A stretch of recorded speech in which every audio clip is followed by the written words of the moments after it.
Okay, how are we doing today? We are going to we're going to be dealing with a little review on some of the elements or principles of art. The reason why we're doing this is to give a little bit of review on a certain project that we're doing right now. There's a lot of things to be said about the principles elements of art. I'm not going to cover all those things tonight. We can go on for hours and hours and hours. Uh, but basically, what I'll be talking about is kind of a review of what I talked about in preparation for the assignment that we were doing with the paper sculpture. So some of these things will pertain to other things, but it's kind of zeroed for that. So I'm not going to be emphasizing certain things, some things that are very important. But we're not going to be doing that. Like for instance, we're not going to deal with color because we're using white paper for this assignment. So there are some things we'll quickly go over. So let's get right to the chase. Uh, what we have here is we have a Venn diagram of the elements and the principles of art, of design. Now, you also have to realize that when different people put these lists together, sometimes they're a little bit different. Different colleges and different schools of thought, different individuals have different opinions. For instance, I like this Venn diagram the way that it is, the way it's presented, but it's got gradation. I like movement instead of gradation, so there's a slight little change I made there, and but I do have that notation there. So let's go ahead and take a look at this. When I when I take a look when I talk about elements and principles, I basically generally like to say that the elements are the little bits and pieces, and the principles is when we put bits and pieces together. And when I was talking in class, I mentioned that it's very similar to like a basketball team. You know, a basketball team, they go to practice and they learn how to dribble. You learn how to shoot free throws. You learn how to rebound. You learn how to inbound. You learn how to bounce pass. You learn how to do all these things. And those are all little bits and pieces you got to learn, and you got to learn them well. But what happens is when you put those little bits and pieces together, you make a play. And that's kind of what a principle is. So when you use size and color or texture value, put some things together. The principles are kind of a combination of things, more of a conceptual instead of dealing with a skill is more of a conceptual thing. So, and I know that's very, very general, and some may disagree with me on some of those things, but generally, I think that's the way it is. So, the basketball team, if they learn how to do all those things and they put all those things in order, then they can run a play and they score, and you're more successful at that. And I kind of like that analogy. I know it's not perfect, but I like that. So, when we talk about making a composition of art, it's not saying that you have to have one line and two, no, let's say two elements to make a principle. They can be interlocked in so many ways, in a numerous amount of ways, almost uh, uncountable amount of ways that you can do this. And everything is just a sliding scale and how things could be used. So, what this is like learning a language. I've always said that if I know French and you don't know French, if I try to speak it to you, I'm not going to communicate very well. The same is true as if you know French and I don't know French and I try to speak it to you, you're going to think I'm kind of silly and don't know what's going on. So basically, for someone to communicate, both people need to know the language. And what we have here is we have some principles and elements, and it's basically the language of art. So when an artist is trying to communicate thought, feelings, and ideas, they do it through these principles and elements, and they have a different medium in which they do that. So the more we get to know and understand these things, uh, the better we can understand art, the better we can make art and enrich our lives. Okay, so real quickly, we're going to go through just a couple things here that pertain to uh, what we're going to talk about. I'm going to increase the screen here. It looks a little better, and I'll just kind of skip over a few slides when I get to them. I don't need them. Okay, so here we got different things right here. We got uh, some of the principal elements. You know, we got line, shape, color, value, and form. We're going to go through some of these. Some of these we're going to go through and talk about today. Okay, obviously that we do have line. I apologize, a little bit blurry I didn't realize the image was so blurry when I blew it up. But basically, we have line. And that's not going to pertain to the work that we're doing this time, but actually getting the pencil on the paper and drawing a line. Uh, like I said, I don't want to get into that much tonight.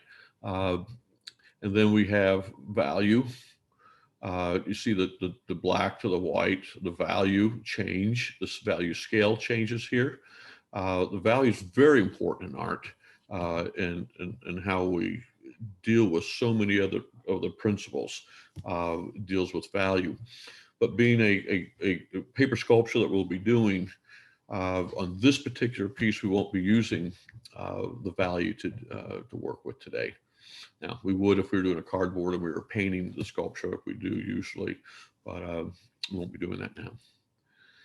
Okay, again, with value. Value deals often with eliminating the flat line and giving us this value change, which makes things look more three-dimensional. There's there's certain lines here, but the line is actually a small shape here in this drawing. As you see that things look more three-dimensional when you have this more dramatic value change, when you have the dark light coming through here, it really brings out. This is a beautiful drawing of this three-dimensional flower, this rose, and it comes out through value. Now, color. Now, color is very important. Colors should be taught through kindergarten all the way through adulthood. A continuing developing understanding of color is important, and we're not going to be doing that today in this lecture. But it is very important. Now, I'm going to make reference to it when we talk about emphasis and focal point here in a little bit. Okay. One thing that art students have a really hard time dealing with, especially in a high school level. College professors have told me numerous of times when I've asked them questions, what can I teach high school students to become better at art, better prepared for college art program? And almost always, I mean, many, many times they've told me two things. One, the development of space, positive, negative space. Students don't really get that. They don't think about it. And also students don't learn to draw what they see. They'll draw, they'll copy things, they'll draw still lifes, but often they'll take a look at a still life or something and draw it like they want. Like an example was, I took students out one time in a parking lot. We were drawing automobiles, and they drew them kind of coming at them on an angle. So they would draw the automobile, but when I looked at the drawings, they were drawing side views of them. They weren't sitting side view, they were sitting from the front of it. So sometimes we draw what we think we see. We're not drawing what we actually see. But those are the two things that college professors say we really need to work harder as a high school, that I could work harder as a high school teacher. But here we have a classic example of positive and negative space. So on the left here, we have the chalice, and you see the chalice, but then you see the negative space and you see the two faces. You reverse it on this side and you can see it, and it reverts back and forth as you look at it. But there's an example of positive negative space. Another thing is if you look at me and I'm standing here, if my hand's up like this, most people see this positive space. They see me, but what they're not looking at is this space between this green area here. Often they don't look at the interaction with this white line going through the space and the white and how the green comes up. They're not looking at this picture frame over here or this image right here. This image right here may be a real problem if I was standing here and you're doing a portrait of me, and to deal with what's going on in the background, to take the whole space, all positive, all negative space, is important when you do a composition of work. Generally, yeah. Again, we've got our positive negative space here. It's being created into a more complex image here. Okay, also the understanding of the difference between shape and form. A shape here in this situation, a shape is a square, but a form of a square is a cube. You say that, you know that, but it's just something that we deal with, that we just generally know.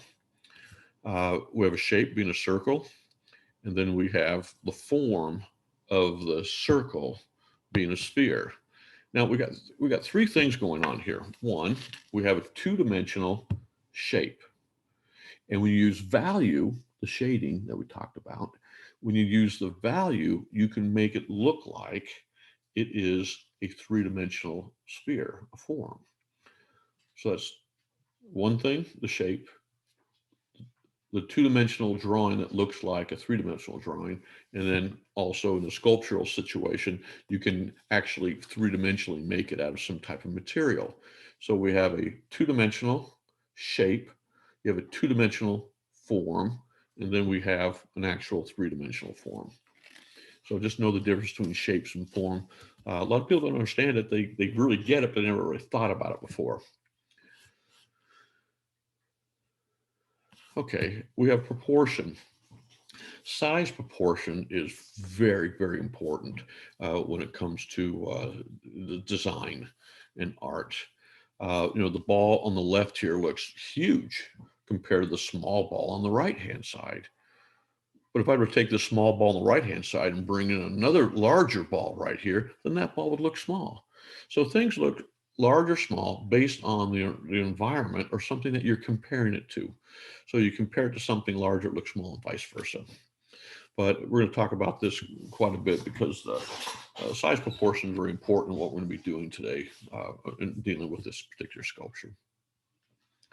I found this online, this drawing dealing with balance. We have contrast, we have movement, patterns, emphasis, variety. We'll talk about some of those things.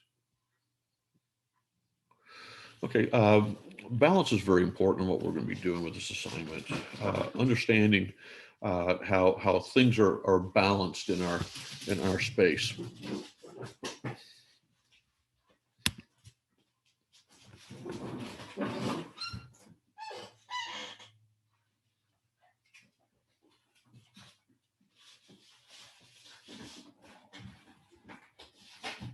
Okay. What are you doing, you crazy dog?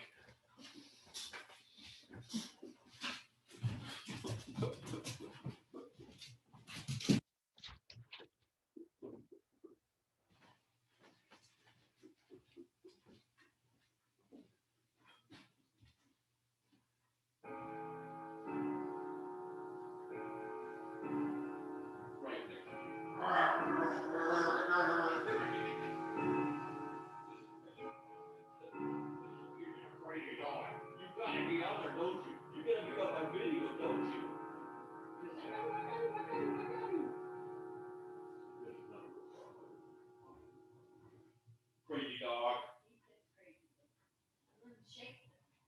Oh, this is growling in my video.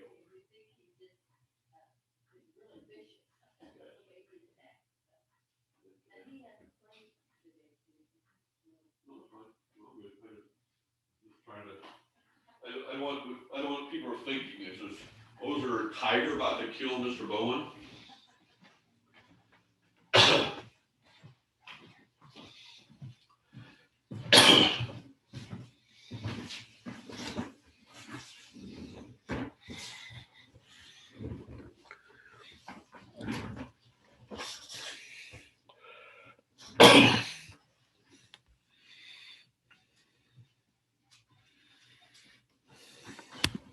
And here with balance, we have symmetrical and asymmetrical and radial balance. So when you're symmetrical, you basically can cut something in half right here, and it's going to be the same on both sides. You can cut it this way, you can cut it this way, and it's going to be the same. Asymmetrical, you do something in half and it's not quite balanced. And we're going to be dealing with this also with some examples here in a few minutes. And then there's radial balance, which is very similar to this right here. We have this pattern, you got this balance throughout here. Now, if that red dot was not in this drawing, you would see a pattern. And you would look at the pattern and you would scan it and you would look pretty much at the entire pattern. But as soon as you drop that red circle in there, you now have some emphasis and a focal point. And that's, I'm bringing that point out because that's going to be very important with this work.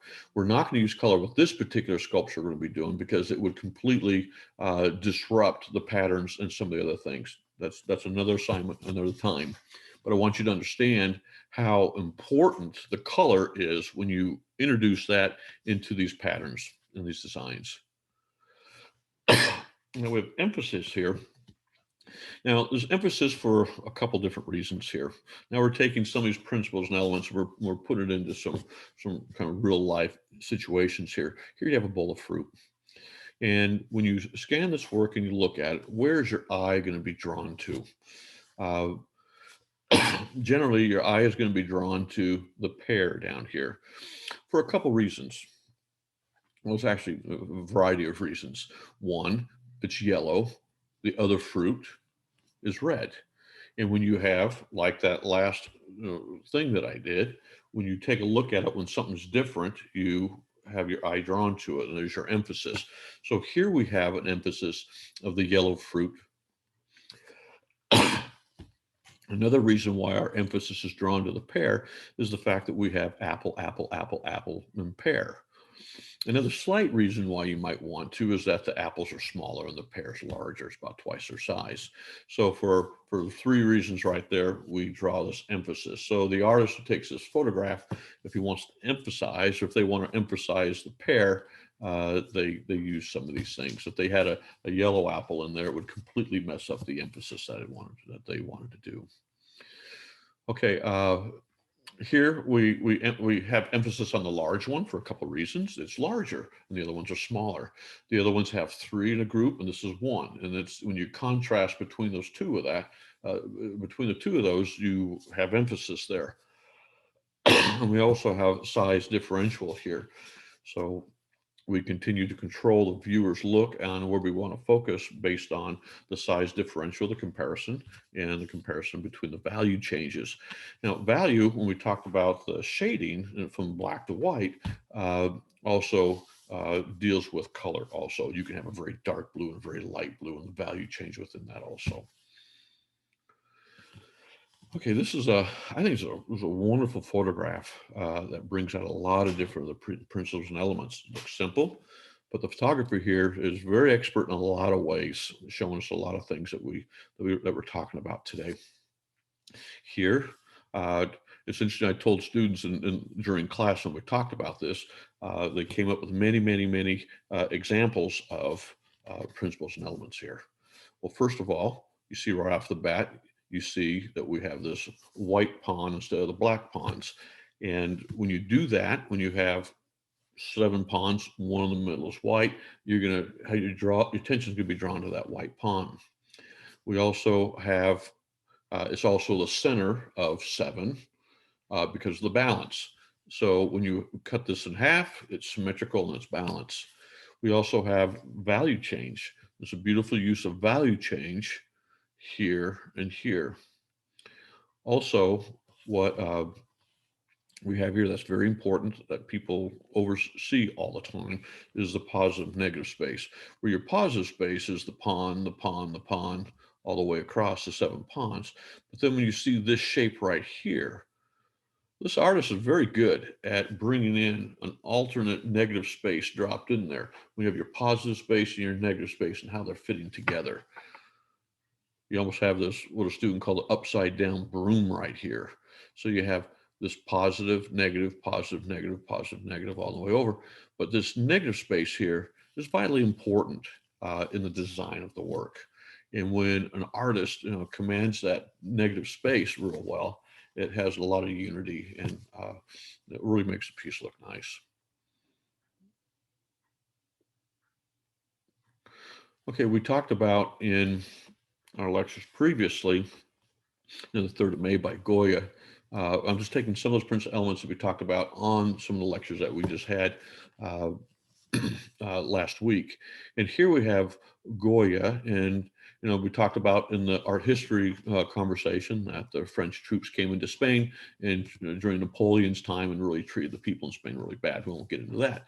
But what happens is Goya is going to be painting the atrocities of war.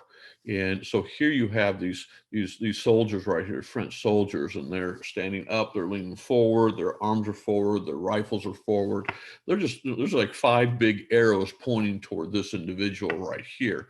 Goy doesn't want you to focus on the church in the background. He doesn't want you focusing on different things that are going on here. He wants to focus on that here someone's being killed, and the atrocities of the situation that's happening right here, an event that happened.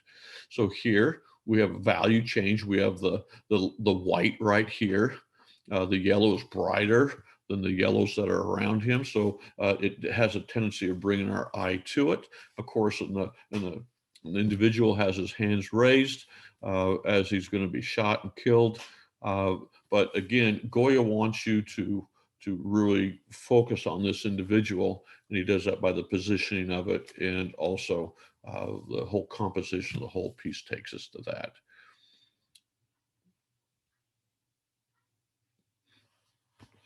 And we have contrast right here, nice work of contrast.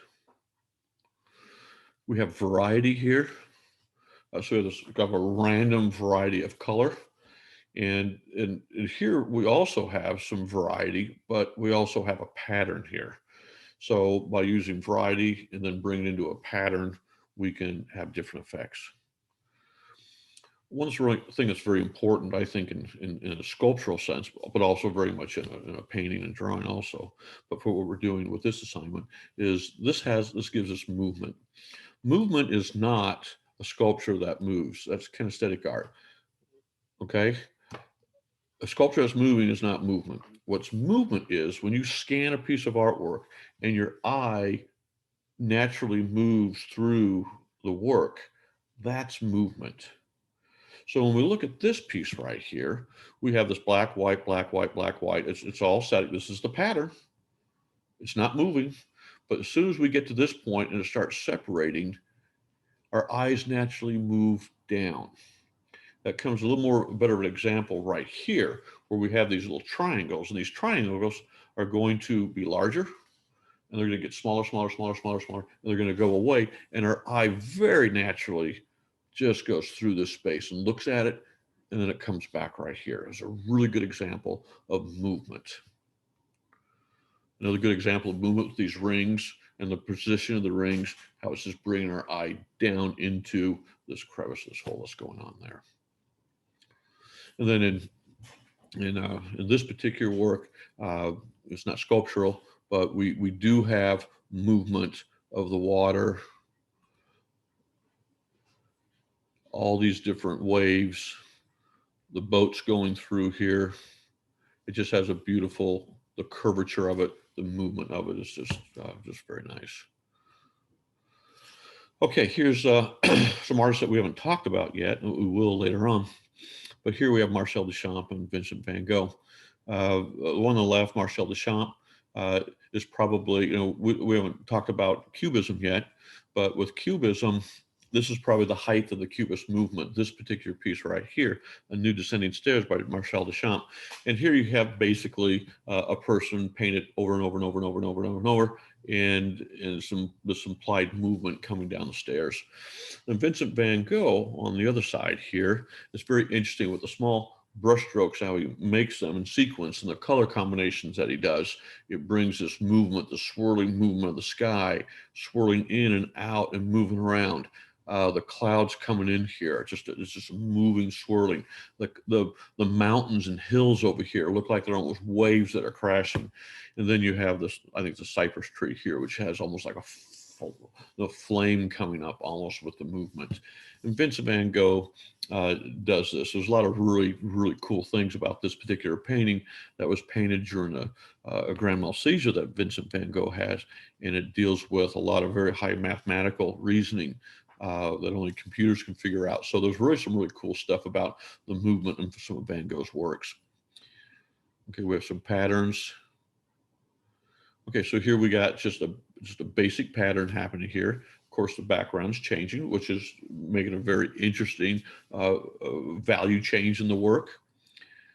And again, we have a pattern here, but again, we go back to proportional change. So when you change this proportion right here, if that was a regular size, you'd just scan it, it'd just be dots. But as soon as you do this, we have a focal point here, or an emphasis per se. Situation here too, where emphasis is going to be this red berry here, where the background's uh, lighter color, and it's got out of focus, and we have the in focus branches. If you saw this, you would scan this, and it really wouldn't have a lot of focus. Your eye would not really focus on any particular part. But when you do that here, you see you focus right in on that piece. Now, one thing I want to talk about balance a little bit. We talked about this painting, Leonardo da Vinci's Last Supper. Now, when we talked about it had balance, 1 point perspective. All the parallel lines in this painting go right to Christ's head. So it has balance because of the linear perspective and the symmetric and how it's symmetrical. Now, not only that, he's doing some other things here, where we have the blue, blue, blue, blue. So he's going back and forth with the colors to balance it off. We have the orange and orange, orange, orange, orange, orange. So he's going back and forth with the colors, which gives us a really strong symmetrical look at this piece. But then, a few years later, we have Tintoretto comes in, and we talked about his Last Supper. Very different. What he does is Tintoretto is taking this, and he's taking the rules of the Renaissance and using the symmetry of the Renaissance. He's thrown those rules out the door, and what he's done, he's gotten the table and he's rotated it so it doesn't have that. It still has the 1 point perspective over here, where all the parallel lines still go the 1 point over there. But if it wasn't for the halo, we wouldn't really know who would be who, and what the cause of this is, when you scan the piece now visually, you're looking at the whole piece. Your eye is not completely drawn to Christ. You're seeing people preparing things, doing things, talking, pointing, looking, walking around. You see the whole image because you don't have. I think it's because of the break of that rigid balance that was in the work. Again, we have a positive negative space that went into, and we have balance here also. It's a positive negative balance. We have variety, but we also have pattern. So again, we're taking different elements and putting them together for our work. Okay, so what that pretty much shows you some of the slides I showed in our lecture. So when we're dealing with a white paper sculpture, we are going to be dealing with at least 3 of the elements and implementing them into a cut paper glued sculpture. And those sculptures, you don't necessarily need to make anything recognizable with it. Matter, it's easier if we just simply do a sculpture of the principles and elements. And in the Google Classroom, we have examples of some of the paper sculptures, which you go over and take a look at.